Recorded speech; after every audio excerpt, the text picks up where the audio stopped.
Hello dear students, welcome back to our YouTube channel. आपण बघतोय class 10th science 2 chapter number 2 life process in living organism part 1. यामध्ये मी तुमचं first लेक्चरमध्ये page number 12 cover केलं होतं. त्यामध्ये काही बेसिक क्वेश्चन होते ते सुद्धा कव्हर केले होते आणि living organism and life process हा पॉईंटसुद्धा कव्हर केलेला होता. तर आपण या लेक्चरमध्ये पेज नंबर 13 आणि 14 कव्हर करणार आहोत. त्यामध्ये आपल्याला फर्स्ट पॉईंट दिलेला आहे living organism and energy production. हा आपण आधी बघूया. त्यामध्ये आपल्याला ऑब्झर्व म्हणून एक डायग्राम दिलेली आहे. त्यामध्ये आपल्याला observe and label the diagram given beside he diagram observe करायची आणि आपल्याला याचे नेमिंग द्यायचे आहेत. तर हे जे फर्स्ट आपल्याला दिलेलं आहे हे आहे नसल कॅव्हिटी, हे सेकंड आहे फॅरेंक्स, हे थर्ड आहे लॅरेंक्स आणि हे आहे ब्रॉन्काय, हे आहे डायफ्रॅगम, हे आहे ॲल्व्हिओलाय आणि हे आहे ट्रचिया आणि हे आहे लंग्स. तुम्ही व्हिडिओ पॉज करून हे नावं लिहून सुद्धा घेऊ शकता. माझ्याकडून काही अशी नावं लिहिणं पॉसिबल नाही आहे, म्हणून तुम्ही व्हिडिओ स्टॉप करून नावं लिहून घेऊ शकता. त्यानंतर come to the point. In living organism respiration occur at 2 level as body and cellular level. आता आपल्या लिव्हिंग थिंग्समध्ये रेस्पिरेशन 2 लेवलमध्ये होत असतं. एक बॉडी लेवलमध्ये जे आपण ऑक्सिजन इनहेल करतो आणि दुसरं सेल्युलर लेवलमध्ये. आता सेल्युलर लेवलमध्ये कशा प्रकारे रेस्पिरेशन होत असतं तर तेच आपण या चॅप्टरमध्ये पेज नंबर 13 आणि 14 वरती बघणार आहोत. आणि याच रेस्पिरेशन थ्रू एनर्जी प्रोडक्शन कसं होतं ते पण आपल्याला बघायचं आहे. त्यानंतर समोर दिलेले आहे oxygen and carbon dioxide are exchange between body and surrounding in case of respiration occurring at body level. आता काय सांगितलं, आता इथे काय सांगितलेलं आहे की जेव्हा आपण रेस्पिरेशन करत असतो तर तेव्हा ऑक्सिजन आणि कार्बन डायऑक्साईडचं एक्सचेंज आपल्या बॉडीमध्ये घडून येत असतं. म्हणजे आपण ऑक्सिजन घेत असतो आणि कार्बन डायऑक्साईड सोडत असतो. तर यामधून ऑक्सिजन आणि कार्बन डायऑक्साईडचे एक्सचेंज आपल्या बॉडीमध्ये घडून येत असतात. त्यानंतर समोर दिलेले in case of respiration at cellular level food stuffs and oxidised either with or without help of oxygen. मग इथे सांगितलेलं आहे पण जेव्हा आपण सेल्युलर लेवलवरती रेस्पिरेशन करत असतो तर तेव्हा फूड स्टफ्स जे काही आपण फूड स्टफ्स खाल्लेले आहेत, जे न्यूट्रिएंट्स आपल्या बॉडीमध्ये गेलं आहे तर ते ऑक्सिडाइज होत असतात. पण ते ऑक्सिडाइज होत असताना एकतर ॲरोबिक असतात किंवा अनॲरोबिक असतात. ओके, तर कॅन यू टेलमध्ये आपल्याला परत काही क्वेश्चन विचारलेले आहेत. तर first is how many atoms of carbon, hydrogen and oxygen are respectively present in molecule of glucose.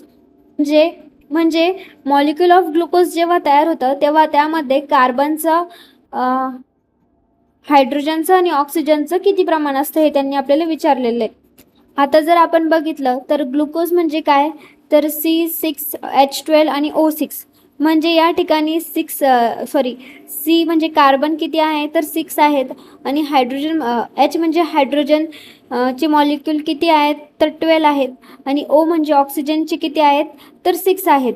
म्हणून मग आपण सांगू शकतो की कार्बनचे मॉलिक्यूल्स 6 आहेत, हायड्रोजनचे मॉलिक्यूल 12 आहेत आणि ऑक्सिजनचे मॉलिक्यूल 6 आहेत. त्यानंतर आपल्याला समोर सेकंड क्वेश्चन विचारलेला आहे which type of chemical bond are present between all these atoms. तर या सगळ्या ॲटम्समध्ये कोणता केमिकल बॉन्ड प्रेझेंट असतो, तर हा जो बॉन्ड तयार झालेला आहे तर तो कोणता आहे तर तो कोव्हॅलंट बॉन्ड तयार होतो. नंतर थर्ड क्वेश्चन विचारलेला आहे in terms of chemistry what happen actual when a molecule is oxidise. त्यांनी विचारलं एखादा मॉलिक्यूल जर का ऑक्सिडाइज झाला तर त्या ठिकाणी काय होत असतं. तर जेव्हा एखादा मॉलिक्यूल ऑक्सिडाइज होतो तर तेव्हा एकतर ते ऑक्सिजन ॲटम गेन करतात किंवा एकतर ते ऑक्सिजन ॲटम लूज करत असतात. त्यानंतर आपल्याला समोर दिलेलं आहे carbohydrates of the food that we consume every day are mainly utilize for production of energy require for daily need. आपण जे काही कार्बोहायड्रेट रोज आपल्या फूडमधून कन्झ्युम करत असतो तर ते युटिलाइज केलं जातं, कारण आपल्याला जी एनर्जी लागते त्याचं प्रोडक्शन करण्याची आवश्यकता असते आणि प्रत्येक काम करण्यासाठी आपल्याला एनर्जीची आवश्यकता असते. मग ही जी एनर्जी आहे ही तयार करण्यासाठी कार्बोहायड्रेटचा यूज केला जातो. नंतर समोर सांगितलेलं आहे, this energy is obtain in the form of ATP. ही जी एनर्जी ATPच्या फॉर्ममध्ये ऑप्टेन केल्या जाते. For this purpose glucose, a type of carbohydrate, is oxidise step by step in the cell. मग ग्लुकोज हा कार्बोहायड्रेटचाच एक टाईप आहे. मग यामध्ये काय होतं, आपल्याला एनर्जी प्रोड्यूस करायची आहे तर त्यासाठी ग्लुकोज जे आहे म्हणजे आपल्या बॉडीमध्ये जे कार्बोहायड्रेट आहे तर ते स्टेप बाय स्टेप ऑक्सिडाइज केले जातात. This is called as cellular respiration आणि यालाच सेल्युलर रेस्पिरेशन असं म्हणलं जातं. फर्स्ट क्वेश्चनमध्ये आपण बघितलं होतं फर्स्ट नंबरच्या पॉईंटमध्ये आपण बघितलं होतं की बॉडी लेवल रेस्पिरेशन आणि सेल्युलर रेस्पिरेशन. त्यामध्ये बॉडी लेवल रेस्पिरेशन जे आपण ऑक्सिजन इनहेल करतो आणि सेल्युलर लेवल रेस्पिरेशन मी तुम्हाला बोलले होते. आपण पुढच्या पॉईंटमध्ये बघूया. तर इथे खाली बघितलं की सेल्युलर रेस्पिरेशन म्हणजे काय, की आपल्या बॉडीमध्ये जे कार्बोहायड्रेट आहे त्याचा स्टेप बाय स्टेप ऑक्सिडाइज केलं जातात, त्याला सेल्युलर रेस्पिरेशन असं म्हणतात. त्यानंतर आपल्याला समोर दिलेलं आहे, cellular respiration occur among the living organism by 2 method. म्हणजे जे सेल्युलर रेस्पिरेशन आहे हे दोन मेथडमध्ये केलं जातं. तर those 2 methods are aerobic respiration, oxygen is involve, and anaerobic respiration, oxygen is not involve. आता ते कोणते 2 मेथड आहेत, तर एक आहे ॲरोबिक रेस्पिरेशन आणि एक आहे ॲनारोबिक रेस्पिरेशन. आता ॲरोबिक रेस्पिरेशन म्हणजे की जेव्हा ऑक्सिजन इन्व्हॉल्व असतो आणि अनॅरोबिक रेस्पिरेशन म्हणजे जेव्हा ऑक्सिजन इन्व्हॉल्व नसतो. त्यानंतर समोर दिलेलं आहे, in aerobic respiration glucose is oxidise in 3 step. आता ॲरोबिक रेस्पिरेशनमध्ये काय होतं की जे ग्लुकोज आहे ते 3 स्टेपमध्ये ऑक्सिडाइज केलं जातं. कशासाठी, तर एनर्जी प्रोडक्शनसाठी. त्यामध्ये आपल्याला फर्स्ट दिलेलं आहे ग्लायकोलायसिस. तर process of glycolysis occur in cytoplasm. ग्लायकोलायसिसची जी प्रोसेस आहे ती सायटोप्लाझममध्ये होत असते. आता सायटोप्लाझम म्हणजे आपल्या सेलमध्ये जे फ्लुइड मटेरियल असतं म्हणजे न्यूक्लियस वगैरे, त्यांच्या बाजूला पूर्ण सेलमध्ये जे फ्लुइड मटेरियल असतं तर ते तिथे ही प्रोसेस घडून येत असते, त्याला सायटोप्लाझम म्हणतात. त्यानंतर समोर दिलेलं आहे, a molecule of glucose is oxidise step by step in this process and 2 molecule of each, that is pyruvic acid, ATP, NADH2 and water are form. आता ATP म्हणजे काय, ॲडेनोसाईन ट्रायफॉस्फेट, आणि NADH2 म्हणजे निकोटिनॅमाइड ॲडेनाईन डायन्यूक्लियोटाइड. म्हणजे जे ग्लुकोजचं मॉलिक्यूल आहे म्हणजे जे आपल्या बॉडीमधील जे कार्बोहायड्रेट आहे तर ते या प्रोसेसमध्ये स्टेप बाय स्टेप म्हणजे हळूहळू ऑक्सिडाइज होत असतं. आणि जेव्हा हे आपल्या बॉडीमधलं जे ग्लुकोज आहे ते जेव्हा ऑक्सिडाइज होत असतं तेव्हा त्यातून आपल्याला 2 मॉलिक्यूल मिळतात. कशाचे, तर pyruvic ॲसिडचे.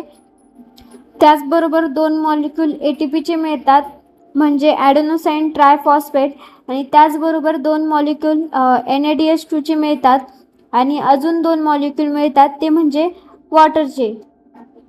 Molecule of pyruvic acid form in this process are converted into molecule of acetyl coenzyme A.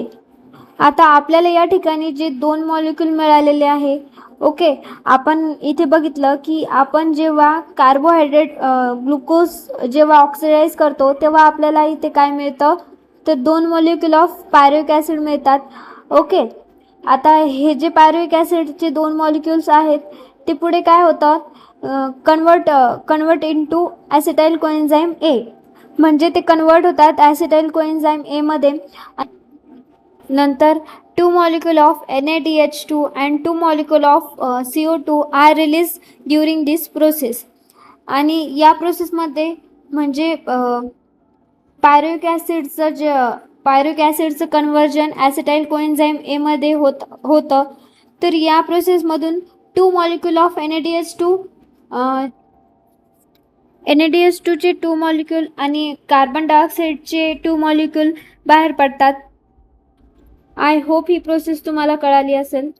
मी परत एकदा ही प्रोसेस शॉर्टमध्ये रिकॉल करते की आता ग्लायकोलिसिसची जी प्रोसेस आहे ती सायटोप्लाझममध्ये होते आणि यामध्ये काय होतं की आपल्या बॉडीमधलं जे ग्लुकोज आहे म्हणजे कार्बन डायऑक्साईड आहे याचं स्टेप बाय स्टेप ऑक्सिडायझेशन होतं. मग त्यातून आपल्याला 2 मॉलिक्यूल पायरुविक ॲसिडचे मिळतात आणि त्याचबरोबर 2 मॉलिक्यूल ATPचे मिळतात आणि 2 मॉलिक्यूल NADH2चे मिळतात आणि 2 मॉलिक्यूल हे वॉटरचे मिळतात. मग त्यानंतर आपल्या बॉडीमधलं जे ग्लुकोज आहे म्हणजे कार्बोहायड्रेट आहे याचं जेव्हा स्टेप बाय स्टेप ऑक्सिडायझेशन होतं तेव्हा आपल्याला मिळालेले जे 2 पायरुविक ॲसिडचे मॉलिक्यूल आहेत याचं कन्व्हर्जन नंतर पुढे होतं ॲसिटाईल कोएन्झाईम एमध्ये आणि जेव्हा पायरुविक ॲसिडचं कन्व्हर्जन ॲसिटाईल कोएन्झाईम एमध्ये होतं तेव्हा या प्रोसेसमधून आपल्याला 2 मॉलिक्युल्स ऑफ NADH2 मिळतात आणि कार्बन डायऑक्साईडचे 2 मॉलिक्युल्स बाहेर पडतात. आय होप ही प्रोसेस तुम्हाला आता कळाली असेल. त्यानंतर आपल्याला सेकंड स्टेप दिलेली आहे ट्रायकार्बोक्झिलिक ॲसिड सायकल, त्यालाच आपण क्रेब सायकल असं सुद्धा म्हणतो. तर आता ही जी ॲसिड सायकल आहे ही पण एकदम सिंपल आहे. याच्यामध्ये काय सांगितलेलं आहे की आता ग्लायकोलिसमध्ये आपल्याला पायरुविक ॲसिडमधून 2 ॲसिटाईल कोएन्झाईमचे मॉलिक्यूल मिळाले.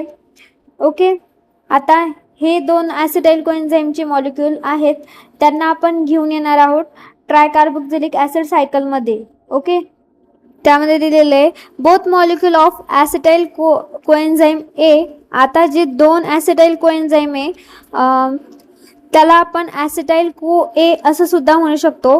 तर ते सांगितलेलं आहे बोथ मॉलिक्यूल ऑफ ॲसिटाईल को ए एंटर द मायटोकॉन्ड्रिया. आता सेलमध्ये मायटोकॉन्ड्रिया असतं हे तुम्हाला माहिती आहे.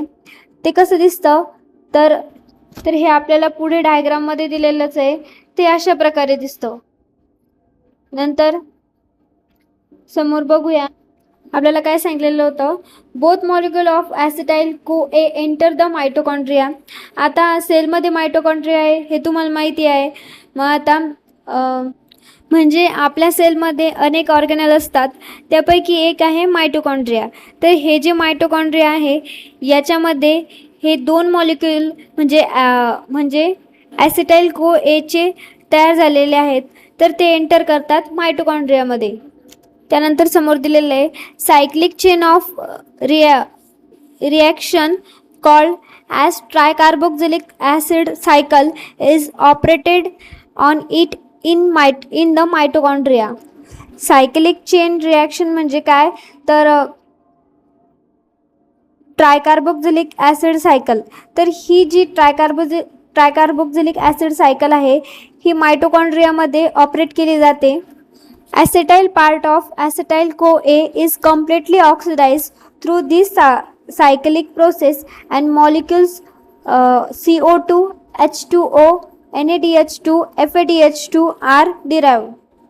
तर या चेनमध्ये ॲसिटाईल को ए मधला जो ॲसिटिक पार्ट आहे तर तो कम्प्लिटली ऑक्सिडाइज होतो आणि यामधून आपल्याला CO2, H2O, NADH2, FADH2 हे मॉलिक्यूल मिळतात.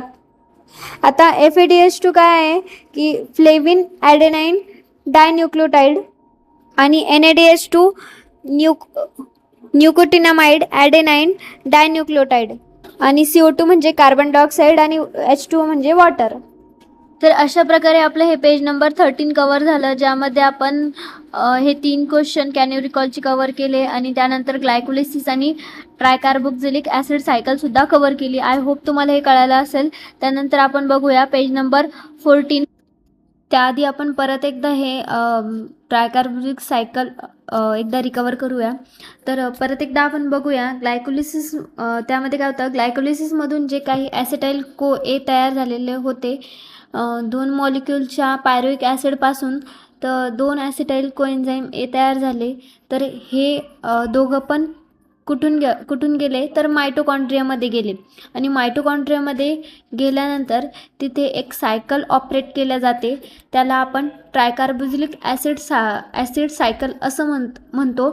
तर या सायकलमध्ये काय होतं की ॲसिटाइल कोएन्झाईम मधला जो ॲसिटाइल पार्ट आहे तो कम्प्लिटली ऑक्सिडाइज होतो या सायक्लिक प्रोसेसमध्ये आणि त्यामधून आपल्याला CO2, H2O आणि NaDH2 आणि FADH2 हे सगळे बाहेर पडतात, हे सगळे मॉलिक्यूल आपल्याला मिळतात. त्यानंतर आपण बघूया electron transfer chain. Molecule of NaDH2 and FADH2 formed during all above process participate in electron transfer chain reaction. तर आता आधीच्या प्रोसेसमध्ये जे काही आपल्याला NaDH2 आणि FADH2चे मॉलिक्यूल तयार झालेले होते ते सगळे इलेक्ट्रॉन ट्रान्सफर चेन रिॲक्शनमध्ये ट्रान्सफर होतात. इलेक्ट्रॉन ट्रान्सफर चेन रिॲक्शनला आपण ETCR असे सुद्धा म्हणतो. Due to this, 3 molecules of ATP are obtained from each NaDH2 molecule and 2 molecules of ATP from each FADH2 molecule.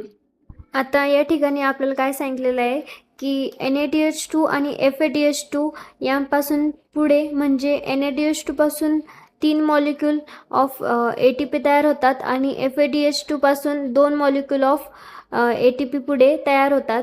तर अशा प्रकारे ही जी सगळी प्रोसेस आहे याच्यामध्ये शेवटी 38 ATP लागतात आणि 38 ATPचं मॉलिक्यूल यूज होतं आणि ही प्रोसेस कंप्लीट होते जेव्हा 38 ATP तयार होतात तेव्हा.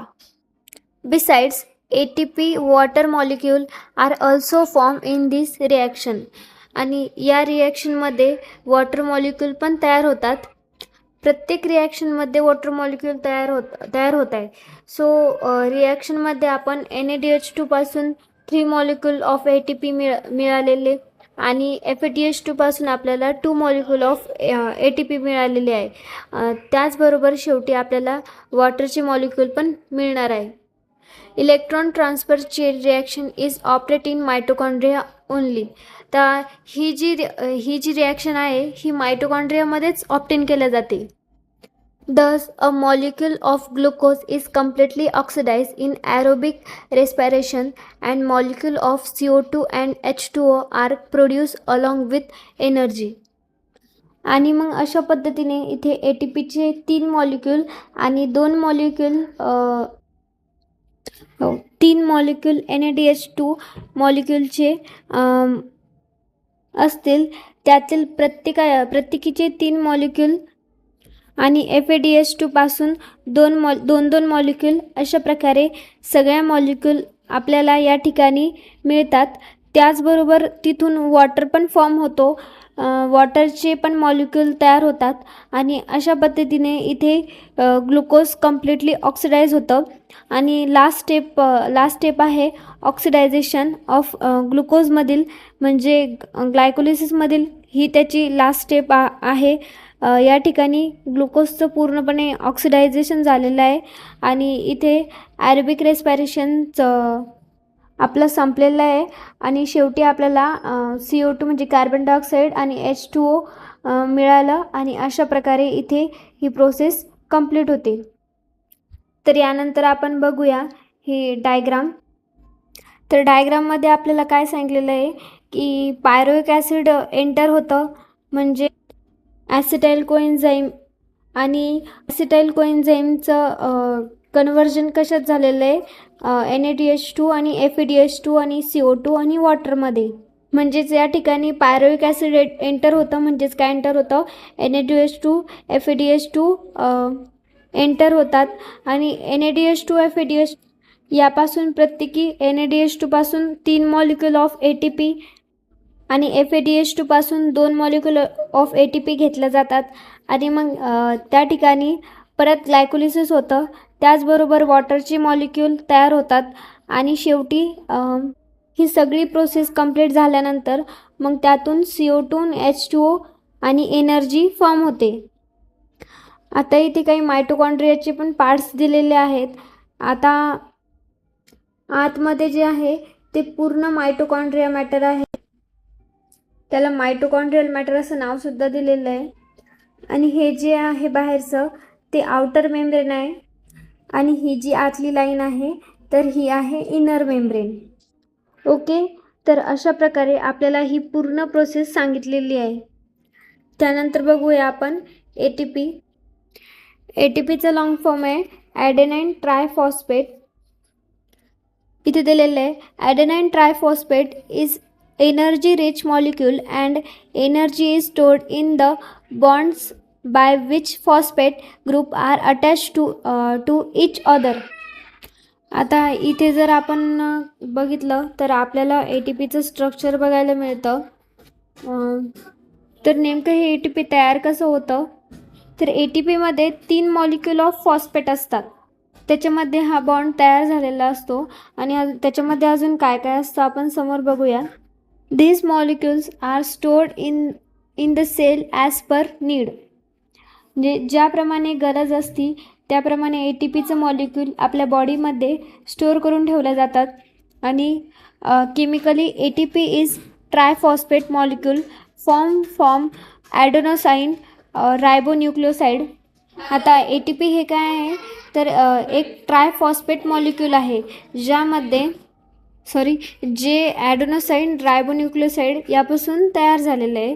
आणि इथे आपल्याला रायबोस शुगर वगैरे पण दिसत आहे आणि या सगळ्यांचं कॉम्बिनेशन होऊन ATP तयार झालेलं आहे.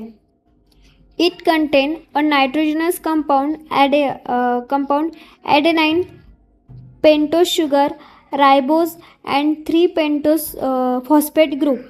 आता यामध्ये काय कंटेन असतं तर ॲडेनाईनचं याआधी आपण आपला परिचय झालेलाच आहे की जे DNA जे नायट्रोजनस बेस असतात त्याच्यामध्ये पण आपल्याला ॲडेनाईन बघितलेलं.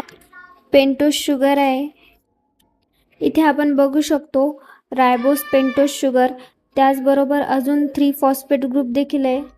त्यानंतर समोर दिलेलं आहे as per the need energy is derived by breaking the phosphate bond of ATP. म्हणजे ज्याप्रमाणे गरज असेल त्याप्रमाणे फॉस्फेट बॉन्ड ब्रेक करून एनर्जी डिराइव्ह केली जाते. Hence ATP is called as energy currency of the cell. त्यामुळे आपण ATPला एनर्जी करन्सीसुद्धा म्हणतो. जेव्हा गरज असेल तेव्हा आपण तोडून घेऊ शकतो. आता ATPचं ADP केव्हा होतं तर जेव्हा 3 फॉस्फेट आहे तर यातून एक एनर्जी रिलीज होतो, तेव्हा इथे 2 फॉस्फेट राहणार आहे आणि तेव्हा त्याला आपण ADP म्हणतो. त्यानंतर आपल्याला समोर दिलेलं आहे की if there is insufficient amount of carbohydrate in the body due to exceptional condition like fasting and hunger, the lipid and protein are use for the energy production. म्हणजे जेव्हा आपण फास्टिंग करतो म्हणजे उपवास वगैरे करतो किंवा आपल्याला जेवण वगैरे वेळेवर भेटत नाही तेव्हा काय होतं की जे आपल्या बॉडीमधील जे लिपिड्स आणि प्रोटीन्स आहेत तर ते एनर्जी प्रोडक्शनसाठी तिथे यूज केले जातात. आता लिपिड म्हणजे काय, the substance form by specific chemical bond between fatty acid and alcohol is called as lipid. त्यानंतर समोर दिलेलं आहे in case of lipid they are converted into fatty acid. लिपिडचं कन्वर्जन फॅटी ॲसिडमध्ये केलं जातं आणि where as protein into amino acid, आणि प्रोटीनचं कन्वर्जन अमेनो ॲसिडमध्ये केलं जातं. मग fatty acid and amino acid are converted into acetyl CoA and energy is obtain through complete oxidation of acetyl CoA by the process of Krebs cycle in mitochondria. आणि जसं आपण आधी बघितलं होतं की ग्लायकोलिसिसमध्ये शेवटी आपल्याला ॲसिटाईल कोएन्झाईम मिळत आहे. तर हे ॲसिटाईल कोएन्झाईम परत ट्रायकार्बोक्झिलिक ॲसिड सायकल, ज्याला आपण क्रेब्स सायकल असंही म्हणतो, त्याला सायट्रिक सायकल असंही म्हटलं जातं. तर ॲसिटाईल कोएन्झाईम एंटर होतं ट्रायकार्बोक्झिलिक सायकलमध्ये, जे मायटोकॉन्ड्रियामध्ये एंटर करतं. आणि इथे पण तेच होतं की इथे फक्त ॲसिटाईल कोएन्झाईम झालेलं आहे. तर ते अमायनो ॲसिड आणि फॅटी ॲसिडपासून तयार झालेलं आहे. आणि या प्रोसेसमध्ये जे ॲसिटाईल कोएन्झाईम तयार झालेलं होतं तर ते पायरुव्हिक ॲसिडच्या मॉलिक्यूलपासून तयार झालेलं होतं. आणि इथे एकदा का फॅटी ॲसिडपासून आणि अमायनो ॲसिडपासून ॲसिटाइल कोएन्झाईम तयार झालं की मग परत ते त्याच्याप्रमाणे इथे प्रोसेस आहे क्रेब सायकलची, की मग परत ते ॲसिटाइल कोएन्झाईम मधलं जे ॲसिटाइल पार्ट आहे तर तो ऑक्सिडाइज होणार. मग त्यापासून परत CO2, H2O, NADH2, FADH2 तयार होणार. मग परत ते इथे इलेक्ट्रॉन ट्रान्सफर चेन रिॲक्शनमध्ये जाणार आणि ही जी काही सगळी प्रोसेस आहे ती होत राहते आणि एनर्जी प्रोड्यूस होत राहते. अशा प्रकारे आपण हे सर्व पेज नंबर 14 कव्हर केलेलं आहे. आय होप तुम्हाला हे सर्व समजलं असेल. त्यानंतर पेज नंबर 14वरती आपल्याला इंट्रोडक्शन टू सायंटिस्ट दिलेलं आहे. त्यामध्ये आपल्याला सांगितलेलं आहे process of glycolysis was discovered by 3 scientist, Gustav Embden, Otto Meyerhof and Jakob Parnas along with their colleagues. हे जी 3 सायंटिस्ट आहे यांनी मिळून ग्लायकोलिसिसची प्रोसेस डिस्कवर केलेली होती त्यांच्या कलिंगसोबत. For this purpose they perform experiment on muscles. आणि ही जी ग्लायकोलिसिसची प्रोसेस होती जेव्हा त्यांना ती ही जी प्रोसेस होती तेव्हा त्यांना जी परफॉर्म करायची होती तेव्हा त्यांनी ती आपल्या बॉडीच्या मसल्सवरती ही परफॉर्म केलेली होती. Hence glycolysis is also called as Embden Meyerhof Parnas pathway. त्याला आपण EMP पाथवे असं सुद्धा म्हणतो. यांच्या तिघांच्या नावावर त्यांचं नाव पडलेलं आहे EMP pathway. The cyclical reaction of tricarboxylic acid cycle were discover by sir Hans Krebs. आणि जी काय सायक्लिकल चेन रिॲक्शन होती ती सर हन्स क्रेब्स यांनी डिस्कवर केलेली आहे, त्याच्यामुळे आपण त्याला क्रेब सायकल असं सुद्धा म्हणतो.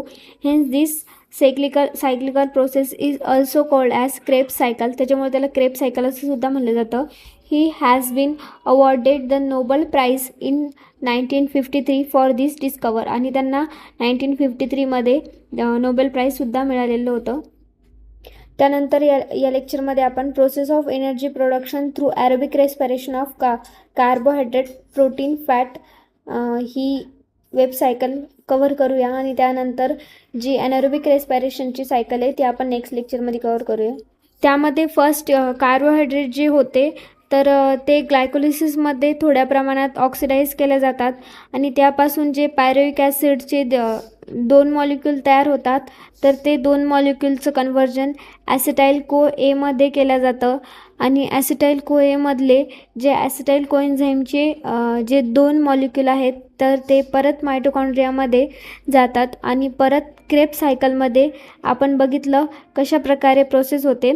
त्यानंतर ते इलेक्ट्रॉन ट्रान्सफर चेन रिॲक्शनमध्ये जातं आणि मग तिथे गेल्यानंतर आपल्याला शेवटी मिळतात CO2 आणि CO2 plus H2O plus energy.